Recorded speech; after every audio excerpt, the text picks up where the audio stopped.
So, and then according to the NRA, 50% of all listings and 39% of all buyers are boomers.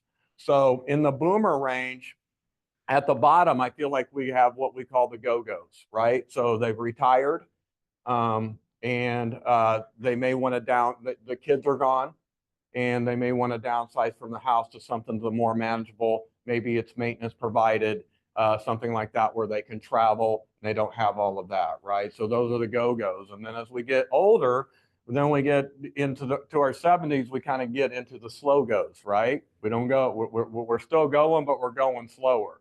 And as we get older and maybe into our 80s, we kind of become the no-goes, right? Yeah. We're just staying home. We're not going nowhere. And we're going to talk a lot about the no-goes.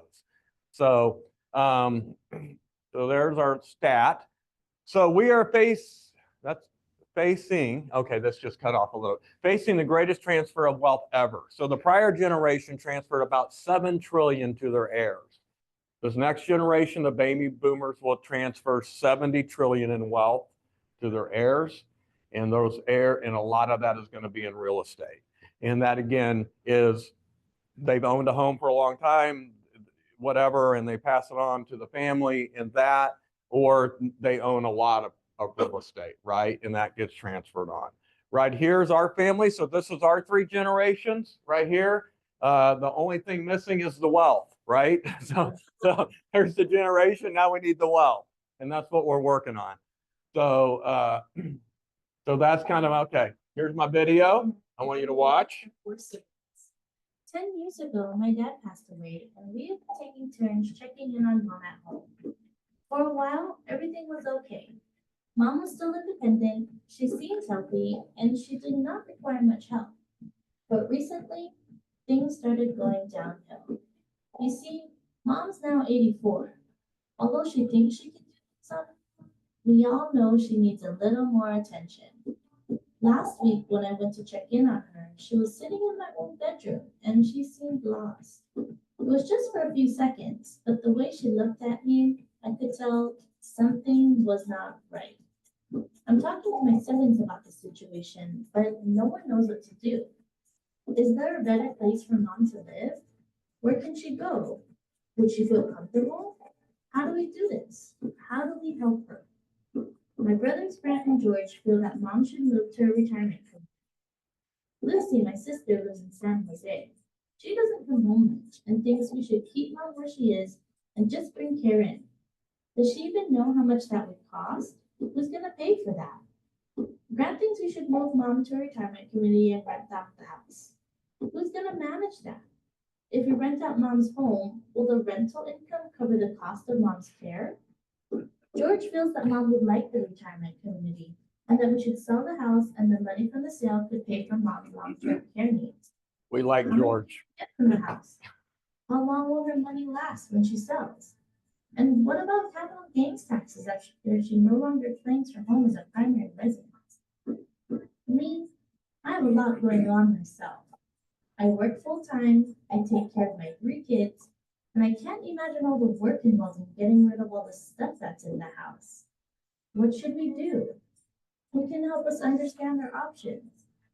Who can help us move Mom and clean out the house? Is there someone who can help us move forward and make sure Mom is taken care of? Yeah.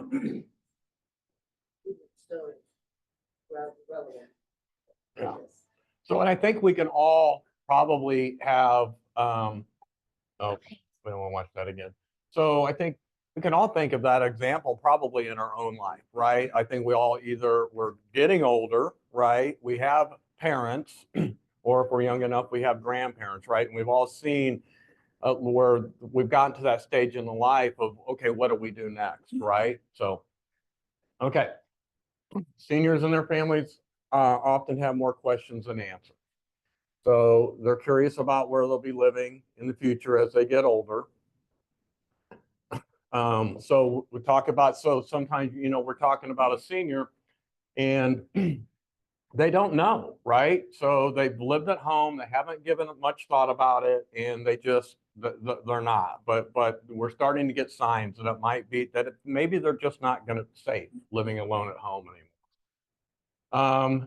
they're concerned about providing care for a loved one. So this one has a lot to do with family. So let's say I'm having a conversation with somebody I know and it's like, how's mom?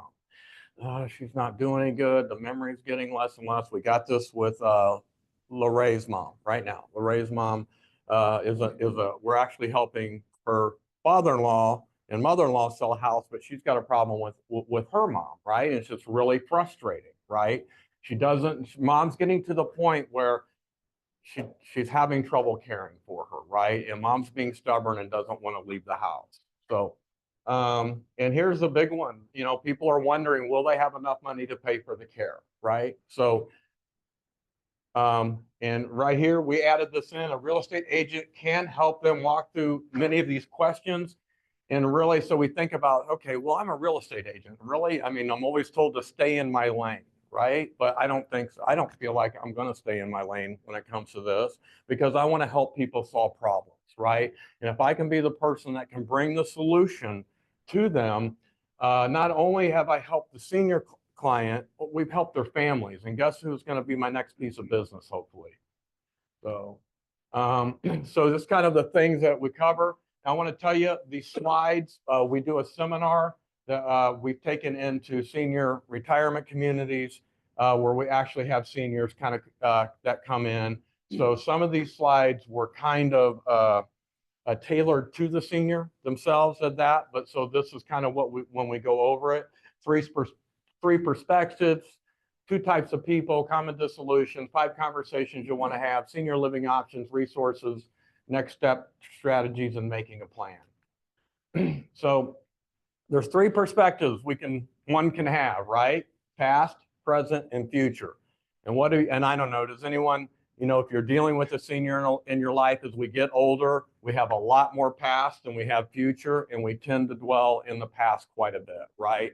And we're looking, and some of the things in the past, you'll ask the senior client, Mr. Swagger, what do you like to do? Oh, I like to golf. Really? When was the last time you golfed? Oh, it's been a few years. And you might find out that few years is 10 or 15 years, but they're still living in the past. They're still a golfer, right? Oh, I played tennis. When was the last time you played tennis? Oh, it's been a while, my knee, my shoulder, like that. So they're kind of, in the past, and they still think that they're doing things that they're not doing anymore. So in the present, I'm fine now.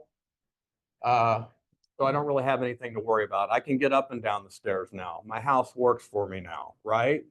But what we really want to do, because remember, we're talking about, in this case, probably people that are pretty advanced in age, right? And maybe they've already had some medical conditions that they've dealt with, but we need to get them away from the past and the present and looking into the future, right? What does the future look like? I'm fine now, but I want to plan ahead so my loved ones and I are prepared if something changes, right? Is today's health a guarantee of tomorrow's health, right? So things change. Okay, so 2 types of people. The good news is you have a choice. And again, when I'm talking to seniors, this is when I'm talking to them. Am I what, babe? Oh, it's everybody, right? But yeah, we're all. So do we want to be proactive or do we want to be reactive? Good news is you have a choice. So reactive people live in the past and don't accept the inevitable. They don't make decisions and let life happen to them. And this is what I want to talk about here in a couple places. End up in emergency mode as they react to an issue that arises suddenly. And unfortunately, loved ones must make difficult decisions quickly. So here's what happened. So we've been telling mom she needs to move, right? I went through this myself with my own mother, right? And this was before I was in real estate. Mom, you need to move. Even got her out to come look at Foxwood Springs and Carnegie Village, but she decided to stay home just a little longer. Guess what? She fell down, right? Ends up in the hospital, from hospital to rehab. Guess what? Mom's not coming back home. House doesn't work for her no more.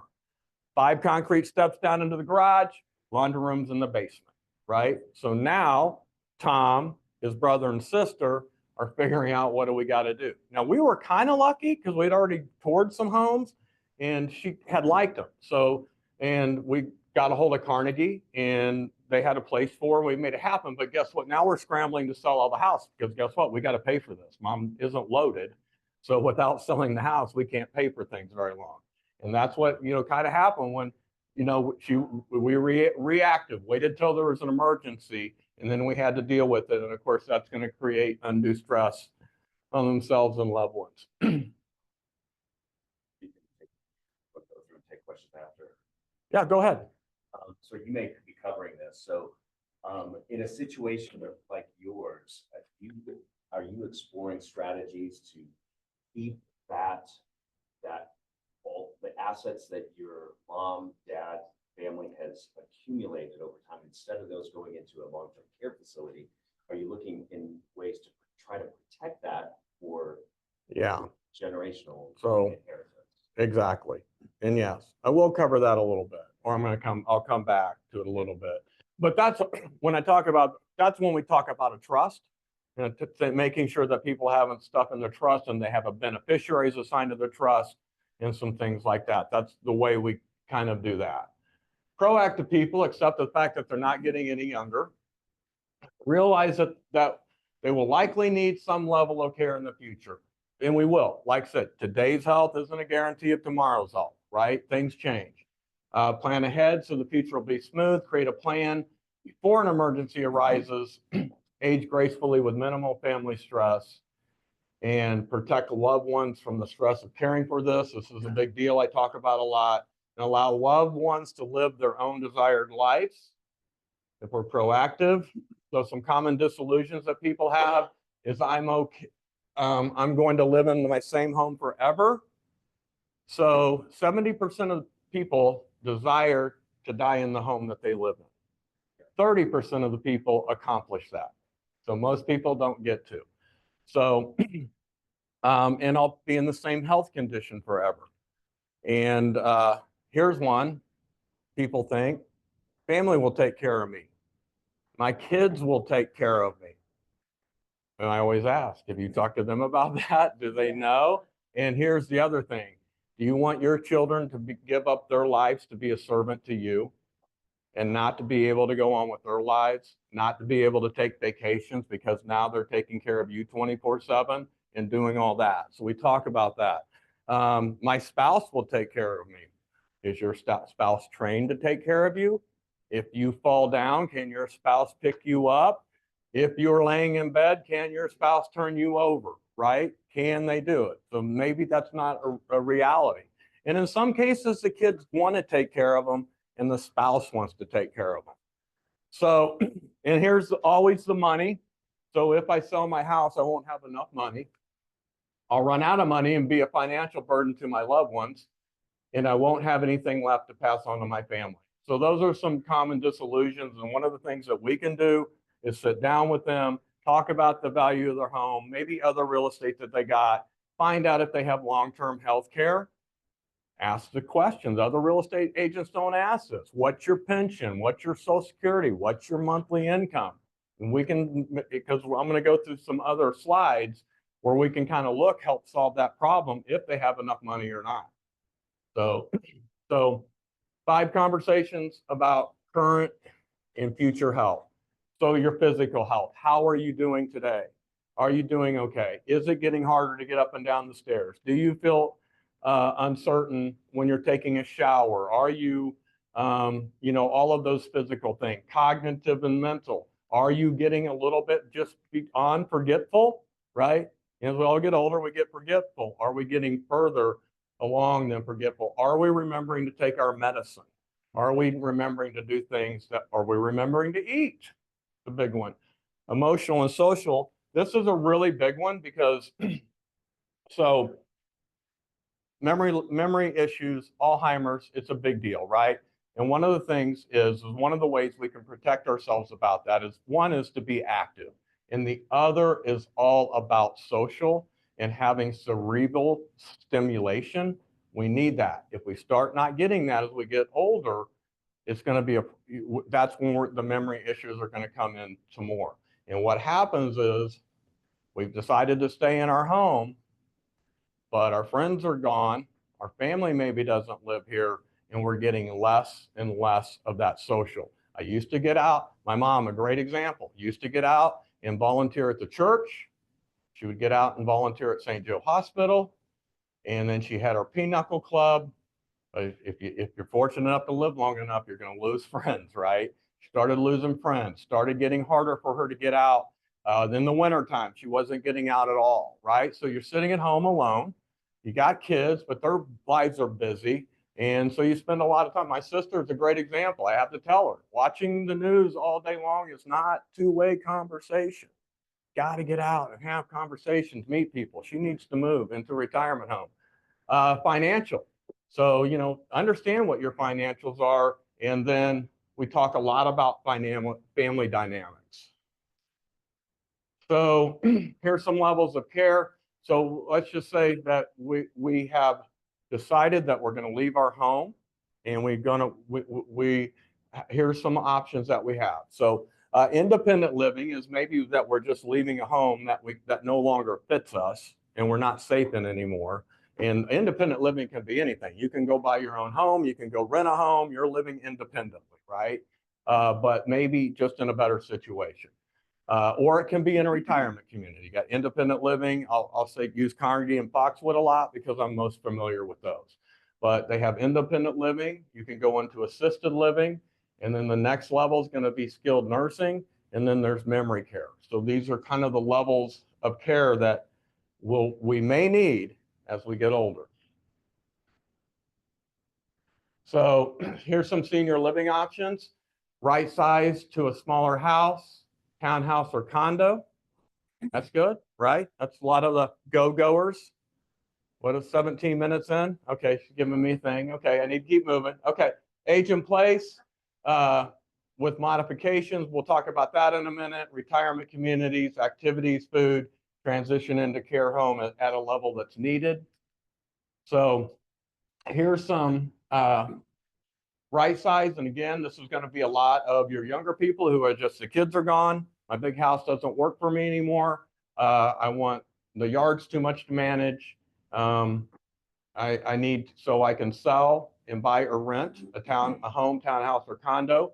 Better use of equity in my home. So I have freed up more money and then less stress with the manageable living environment. Okay. I used to so move in with family. God, who would want to move in with family? I mean, my mother-in-law, I like her. I don't want her moving in with me. And she likes me, and I don't think she wants me moving in with her, right? So, but listen to this. So this is happening more and more. So multi-generational living, right? So either A, we sell our house and move in with mom. B, mom sells her house and moves in with us. Either way, I feel like there's a sale there, right? Or here's the one, ooh, we both sell our houses, find a house, and we all move in together to a house that works for us. 3 real estate transactions, just saying. And the benefit and what this does is it solves some of the problems that we talk about for the senior, because now they live with family and they're getting more social exposure. They're taking care of the kid, the grandkids. Does anybody know when I say blue zone, right? When I talk about a blue zone. So blue zones are pockets around the world where people tend to live to be close to 100 the most. And one of the things about the blue zones that one of the common characteristics is that family stays with family their whole life, right? Longer, get that. So blue, and it comes down to what they eat and some stuff like that too. And there's several around the world. There's a good show on Netflix about it. So move in, retrofit the house, or add additional living space, build a space onto your house for your mother-in-law to move into, or your mom, or whatever. I think the Finns built a brand new home with a mother-in-law's quarter, right? So those are some things that are people looking at in the future. Age in place. So here's the deal. I want to stay in my home as long as I can, right? And I want everybody, if that's your desire, is to stay at home as long as you can, then you may need to do some stuff in order to do that. And one and the reason I want to help people with this is because sooner or later, they will need to move and they're going to think of me because I cared more about them than just a paycheck, right? So they can retrofit their home. aging in place specialist, certified aging in place. It's called CAP. You can get that certification through the Home Builders Association. And it talks about, ways to retrofit your home.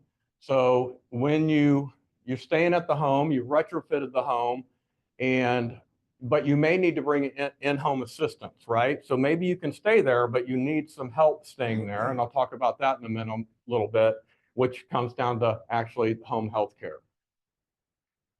Okay, so I want to talk about home care. So let's just decide that I've stayed in my home and I may need to bring in care, and it's private hire. You're paying for it out of your pocket. Some of the home care, this is more of a social model. They provide companion services, personal care, bathing, dressing, limited health care. They can take temperatures, check vitals, help with medication, meal preparation, light housekeeping, walking and moving, and then run to CVS and pick up your prescriptions. So these are some things, if you decide to stay home, you may need this assistance. And then the next level is more what we call the clinical model, where somebody comes into your home and they can provide physical therapy, occupational therapy, skilled nursing services. So when I say on the home care, so as soon as you're getting home care, but you end up with an open wound or a bed sore or something like that, they'll no longer come in. So now we need a nurse to come in. So it's skilled. They can give you the injections, the IVs, things like that. So anytime there's an open wound in the body, we go from regular home care to what we call home health care. Just some things about Medicare.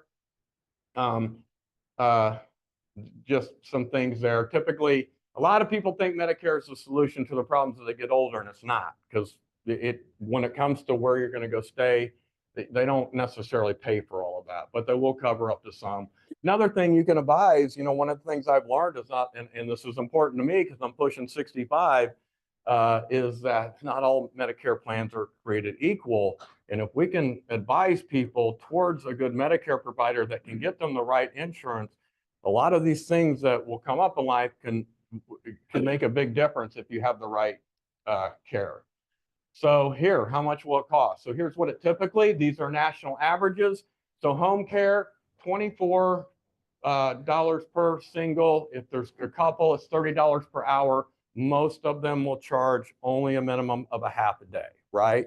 So, and then, so just think about that. If I need that care 7 days a week, we're basically, we could look in $700 a week, right? And then we do that by the month, we're at $2,800 a month. Home health care is a little bit higher. That's when the nurse is coming in. And then 24-hour care, expensive, right? I want to stay in my home, Tom. They're going to carry me out of here in a stretcher. Well, you might need, I hope you have some money, because that might be what it takes, because somebody's going to have to take care of you. And of course, needs and cost. Well, so, all right. So these are pretty common questions, but they're pretty common sense. How do I know when it's time to move? Is my home too large now that the kids are gone? That's going to be a certain client we're going to talk to. Is the home and yard too much work to maintain? And I like this, is living alone and is security a concern? Because you're living alone, and if you fall down, is there somebody there? Is a guy going to come up and knock on your door and scam you?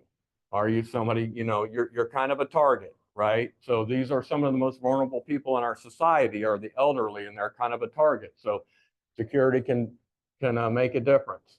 I think we've all heard the story of, I had the older lady living next door, and I left for work one day and the paper was still in the yard, and I came home and it was still in the yard. And when I left for work the next day, it was still in the yard. So I finally went over and knocked on the door, and guess what? So couldn't get in, call the police. Police have to come, knock down the door. Going to typically find that person possibly expired, right? So that's kind of living alone. So make sure there are things, there are life alert buttons and some things like that. This one's really easy. My home have too many stairs? Probably answer is always yes. Is cooking and cleaning difficult? You're going to find people get older. Okay. Saw it just the other day. I was at the grocery store just yesterday, and the guy had a whole basket full of Dinky Moore stew, right? I don't know, maybe that's all he could afford, but my guess is it's just easiest to fix. So are we cooking and are we getting the nutrition that we need, right? My mom, as she got older, wouldn't eat, right? Got to be there to make them eat. So and here's the big deal. We want people to make their own decisions. So when we're talking to seniors, it's about, it's about getting them to be proactive. Do you want to make the decision, or do you want the decision to be made for you in an emergency situation? So, but a real estate agent can help this. Like I said, in the group, we are not real estate agents. We are real estate planners in KW. We help people plan for the future. So, so here's a few options. So one of the things that, if we're going to help the senior client, I guess we need to know how to help them, right? So what are my options, Tom, of moving? I went over some of them. We can age in place, we can move in with family, but having some knowledge about how rental communities work or retirement communities is really good. So a retirement community, let's use Carnegie Village, for example, in Belton. You can go in, you're just renting a room. I got it, babe. I'm getting there. I'm almost done. So, so in a rental community, you go in, typically there's a small fee, but then you pay by the month, right? You're just renting. Most of them, you can go from independent living to assisted living. Some of them will have on to memory care and stuff like that. Most will provide amenities like meals, housekeeping, security. Again, if you live in a retirement community, nobody's going to knock on grandma's door and scam her. So that's a rental community. So here again, retirement communities, you're going to get the nutrition because you're going to have somebody preparing you nutritious meals, 24-hour security, urgency response, general maintenance. My mom lived at Carnegie, used to have them come up and like move pictures on her wall. I'm sure she was a pain in the ass, but anyway, but your utilities, and then the activities, again, big thing, retirement community. You're with other people. You're getting socialization. You don't have to leave the house. You walk out your door, you walk down a hallway, right? You get to meet other people and they have activities. And these are all things, and fitness. My mom used to do, light aerobics. And again, she was in the sewing club, and she was actually the blackjack champion she was 3 years in a row. Yeah, they wouldn't even let her go into other retirement communities, but she was banned. She was banned from other retirement communities. She was so good. But they get to love. So, okay, here's one that we're going to hear more and more of.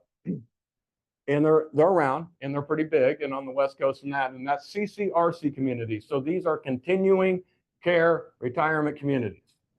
Okay, Foxwood Springs is an example. So here's what I do in that.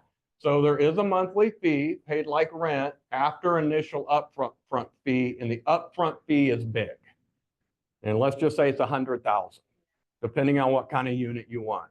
So what I do, and here's the common thing, and this is what I did early in Jewel Polk, one of my clients right now, this is what we've done.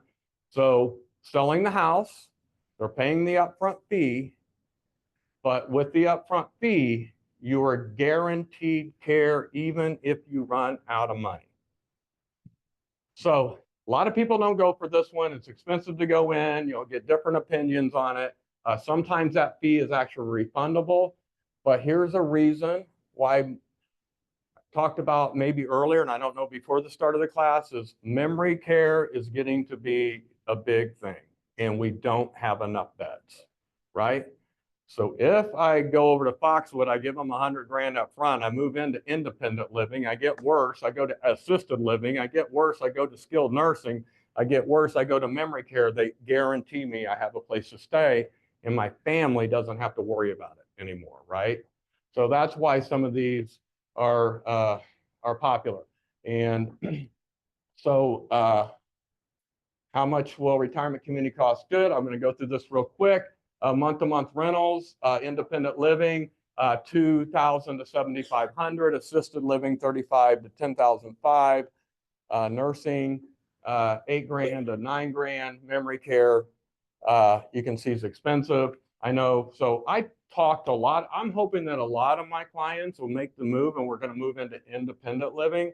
So I know that typically, depending on what unit you want, Foxwood and Carnegie are in that 3 to 5 range typically. So here's continuing care retirement upfront fee from $40,000 to $2 million. I just talked about one on a mastermind the other day. They were talking about in my group. It was $5 million, but it had a golf course and an ocean view. But then after you pay the fee, then you still have the monthly fee, but allow for transition of care. And then if for some reason that fee can be refunded to the families if you, and unfortunately you got to die for that to happen. But this is what we're going to hear about when we talk to seniors. Do I have enough money? How do we pay for care? Talk about existing assets, capital gains. You're not going to get into that conversation much, but like I said, the group that I'm in is in Hawaii and California, so they do talk about that quite a bit. So how to pay for care? When we're talking to people, want to cash out liquid assets, so that means stocks and bonds. Unfortunately, there's tax implications. Pull equity out of the property. So let's just say I want to stay home and I don't have the money to pay for it. I can go get a home equity line of credit and I can pay for my care that way. We can sell the home, move into a retirement community, which is always probably a good move for most people. And then a reverse mortgage. We know a little bit about that, right? That's another way. We quit paying our mortgage and we use that money to pay for care. I got a situation like that. The guy died within a reverse mortgage and now we're getting ready to sell the house. And unfortunately, in that case, there's not a lot of proceeds going to be left after we sell it.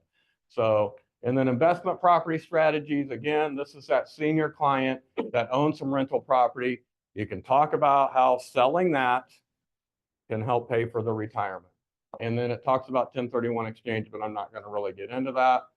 And then here's what, okay. So somebody may have enough money to move into a retirement community that they don't have to sell their home. So here's some questions. Should they rent their home?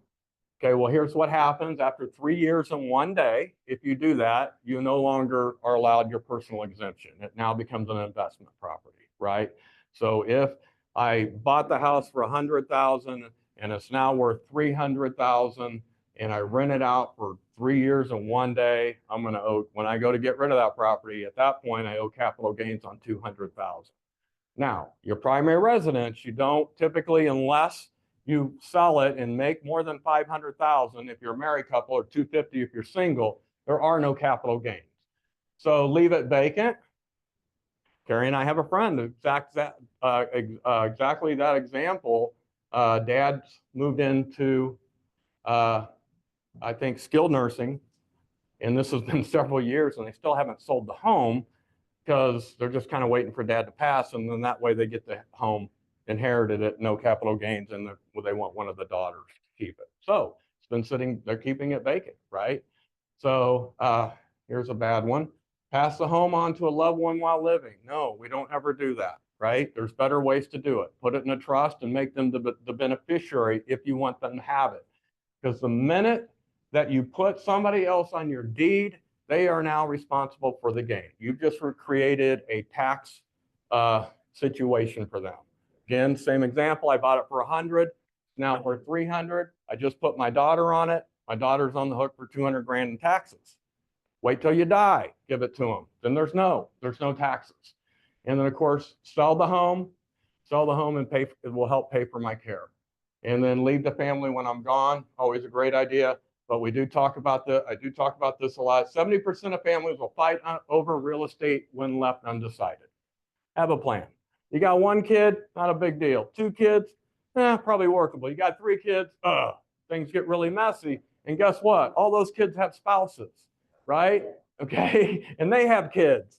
And you don't want to be in business with your family, okay? So let's decide what we're going to do with the home or the property while we're still alive, because we want our kids to love each other when we're gone. All right, and quick real estate do's and don'ts.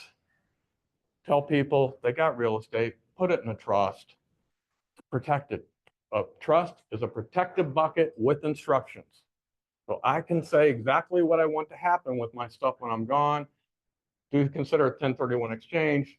Not really going to talk about that. Get the ball rolling. Let's don't wait. Let's be proactive, and then build a network of trusted advisors, including a real estate agent. You're going to need a CPA, a trust attorney. You're going to need some of that. So let's get some of those people. Let's fill those spokes in your in the wheel of your life, and let's get those people that can be trusted advisors. Recommend for trust attorney or whatever. Carrie Morton, right over here at Collins. You've used her. Lonnie's using her, probably a better, better, well, it's, Eric Collins. What's the name of Collins's place? Collins and Jones, Carrie Morton, and then Danielle Scavuzzo, who is with Signature Will and Trust. That's who Carrie and I use. A lot of people use her. She's great. And, a lot of,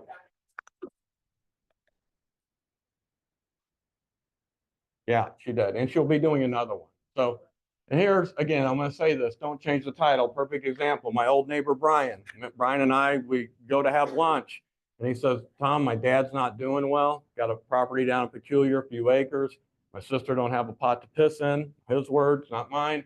And I want her to have the house. So I'm just going to go ahead and add her to the title now. Put it in a trust. Make her the beneficiary. That's what we do. We don't add people to the title while we're still alive, because we're gonna cause a tax event. Don't sell without knowing tax implications. Always talk to your CPA, and don't just leave it for the kids to fight over. I heard it from my own mother-in-law. She owns 40 acres in Pleasant Hill. There's 2 houses involved in it. And what are you gonna do, Pat? I don't know. I'll let Carrie and Vicky fight over it, right? Well, guess what? Carrie and Vicky are going to fight over it, Pat, because I already know they both have 2 different ideas of it. One would love to keep it as a generational property, put a what do we call it, event center? Yeah, one wants to do that, and the other one would like to sell it because we would need generational wealth. So and don't try to navigate everything by yourself. Said, when entering this thing, being more than just a real estate to the person. Where do I start? In this, we're talking about downsize and declutter, renovations for age in place, repairs and improvement. A lot of your senior people, when they go to sell their house, are going to ask, well, what's the best thing for me, how to sell it, Tom? It needs this done, this done. You need to be the person that can get that done for them, right? You need to have the contractors. You need to have the setup.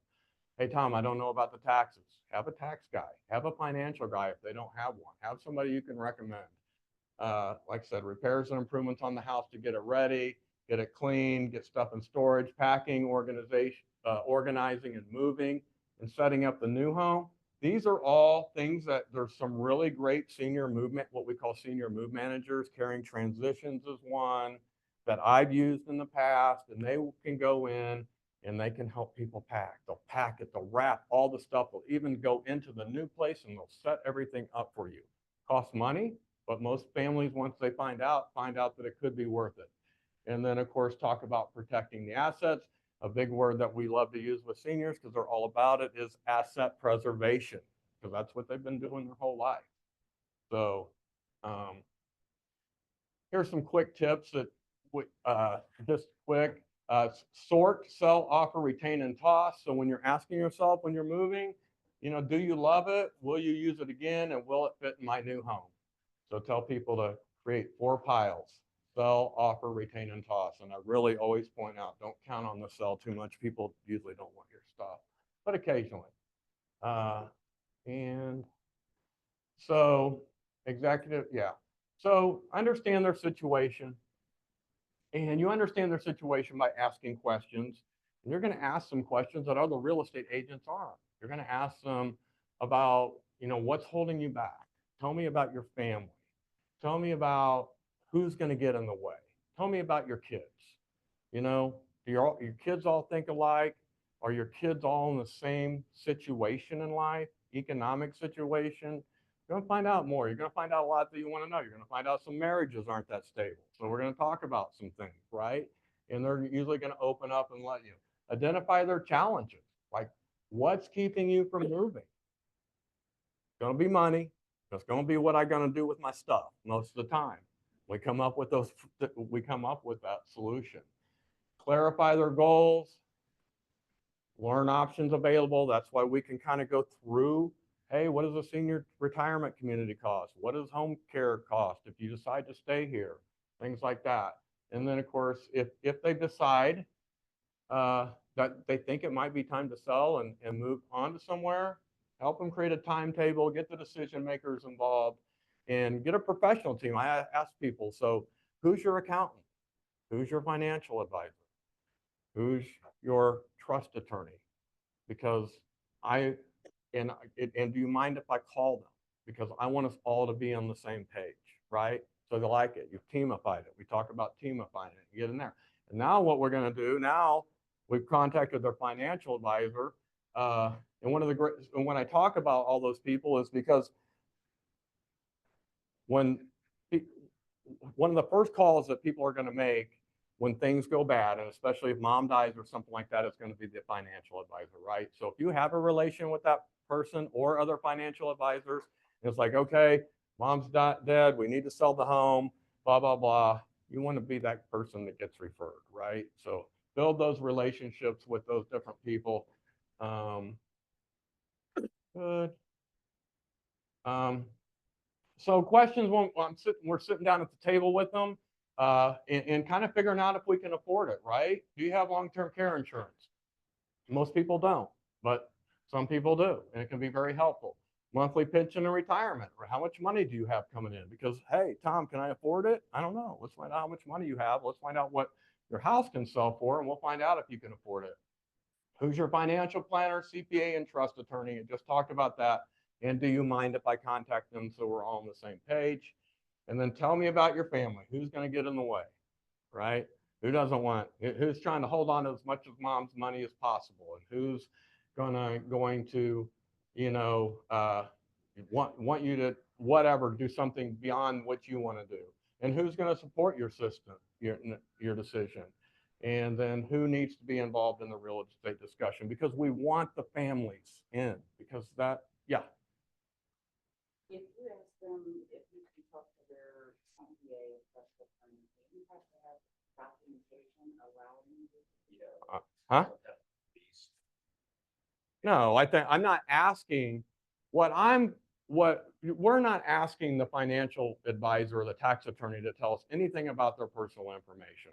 What we're basically getting is the financial advisor is the loop. Hey, I've been talking with Mrs. Smith or Mr. and Mrs. Smith, and they've decided that they need to move into retirement community. We've kind of talked about a few things. They're concerned if they'll have enough money. So I've suggested that they reach out to you and talk about it again, right? So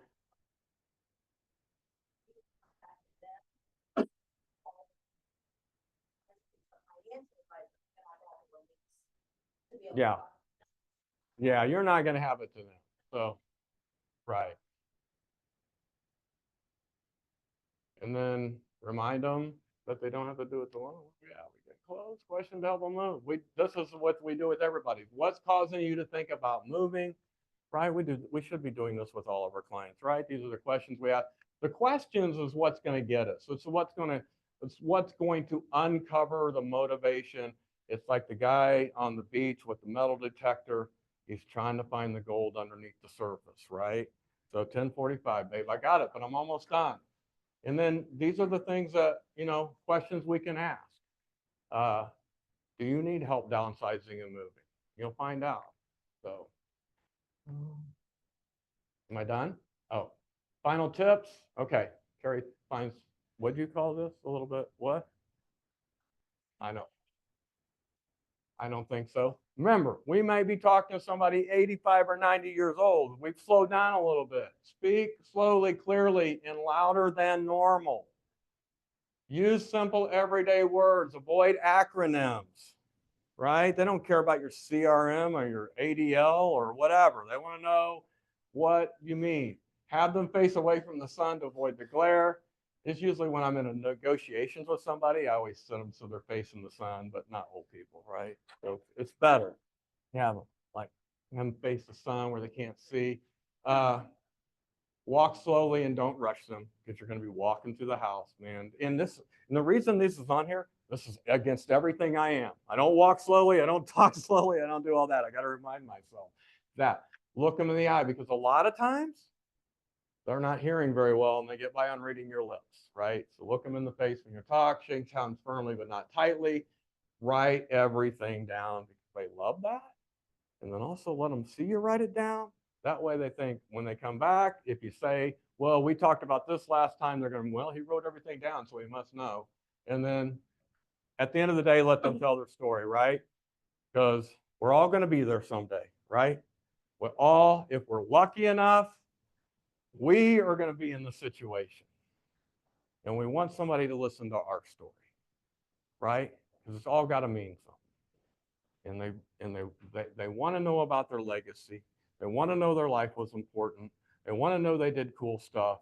They want to know all of that. Listen to them. Listen to them. Let them tell their story. All right, I think I'm done. I am. Yeah, that's good. Thank you. So much. Yeah. And I heard somebody say it's better to move 5 minutes too early than 6 months too early than 5 minutes too late. Right. Because something happens to them medically and all of a sudden they're like, they can't move. They can't. It's just Or they can't go back home. And that's, and we're here. So I do, one of the great things I have, I've made a really great connection with an elder law attorney. And our last client that we're currently working with is Early and Jewel Polk. And when I called Rusty, who's the elder law attorney, and I said, hey, you might be able to help these. And I told him the situation. Here's what happened. Mom had memory issues. Dad was home with her early, and so Early was taking care of Jewel, right? But he was not doing a good job, right? So mom gets rushed to emergency room. Emergency room sends mom to rehab. Rehab says you're not going back home. You're 85 years old. You can't take care of her. You can't go back home. Okay. So now we're in memory care over at Foxwood Springs. Medicare, because they didn't have the great plan, was only going to pay for 20 days, and then it was $405 a day after that, and she wasn't coming home, right? So when I called the elder law attorney, and where he comes in is he can help with a lot of that financial thing, but he says, Tom, 75% of my calls are this exactly. It's a married couple. One's been trying to take care of the other. All of a sudden, there's an emergency. One's got to go somewhere. What do we do? Right? So, yeah. They want to stay together. So here, so first of all, these people think I'm like hung the moon because I recommended the elder law attorney, and the elder law attorney employed a placement person. And this is going to be a big thing in the future. And this is people that help seniors find a place to live. And I'm not talking about a place for mom. I'm talking about somebody that's in the community that has the relationships with the retirement communities. They know how the system works, and they can go in and they know the right questions to ask. And I think you know a lot about some of this. So they know the questions to ask in that. And like in Jewel and Early's deal is Foxwood, like, so we got asset preservation. We talked about this, and then they did division of assets. So we left very little assets in mom's name and moved all the assets over to dad's name. Now mom qualifies for Medicaid, right? Except Foxwood Springs will tell you we don't have Medicaid beds, which they do. They just don't want to give them up because they make more money if they're getting private pay, right? So the senior placement person actually went in there because they said no on the Medicaid bed.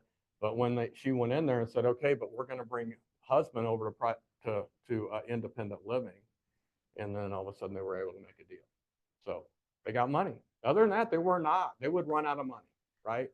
Another interesting fact that is once somebody enters skilled nursing, the average is about 3 years. So in worst case scenario, when you're talking to somebody and it's like, well, how much money will I need? Well, worst case scenario is going to be 10 to 20 grand of that. And that's if you end up in skilled nursing. Now, the good news is you're only going to need that for about 3 years because you're probably going to die, right? But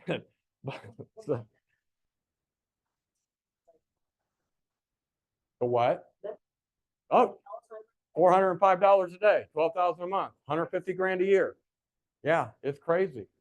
And it's it. So, but you're gonna find out some people have the money, right? Some people have the money to do 24-hour care. Some people have the money to like, oh, I don't care, 200 grand a year, I got the money. I don't want to die in my home.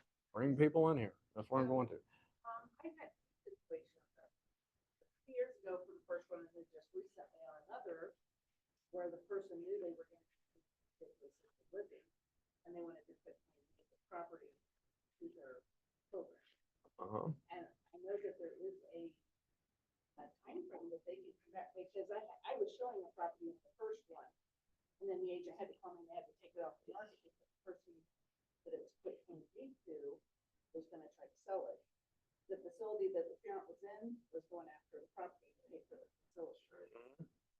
Is it like the 5 years, or there's a timeframe that. So, well, Medicare or Medicaid has a, what they call look back period. It used to be 5 years and I've heard they extended it. So basically a good thing, a good planning thing is that if you are of a certain age and you feel like you probably don't have that long to live, is to open up a trust. And you can do it with an irrevocable trust, is you can put all your stuff in there and now it's protected from Medicaid. But the look back period is 5 years. So if for some reason you need the care in 1 year, they're only going to pay for a portion. So 2 years. If you get it to 5 years, they don't come back and take any of your assets are protected. And we actually did that with my mom and it worked. So, yeah. So, anyway, any other questions? All right, that was good. So, all right. Thank you.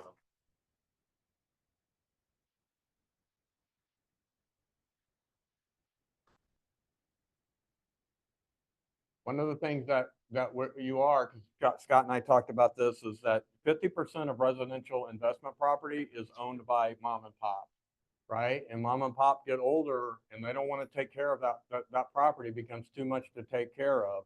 They might find out that their kids don't want it. Like I had one guy said, my kids call me, they don't want it, they call me a slumlord in that. But one of the solutions is the 1031 exchange, which is kind of the dinosaur, but Scott knows a lot about this, is an UPREIT where people can take real investment property and put it inside of an UPREIT. And now they've exchanged it for stocks.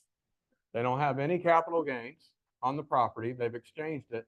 And now they can they can draw off of that investment, or they can sell it piece by piece as they need it to kind of not pay all that gains at one time.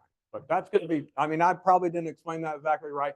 You're going to see this be an explosion of older people that don't, because again, I don't. If you have that problem, call me. I've got a fund now set up where Yeah. we're doing 721 exchanges into UPREITs. Yeah. We're gonna start Yeah.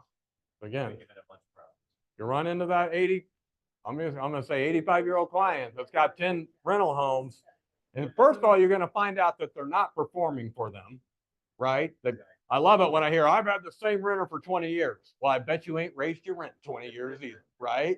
So, yeah, you're gonna find out that they're underperforming and they can make more money investing it. Sell those properties and invest it or whatever, so.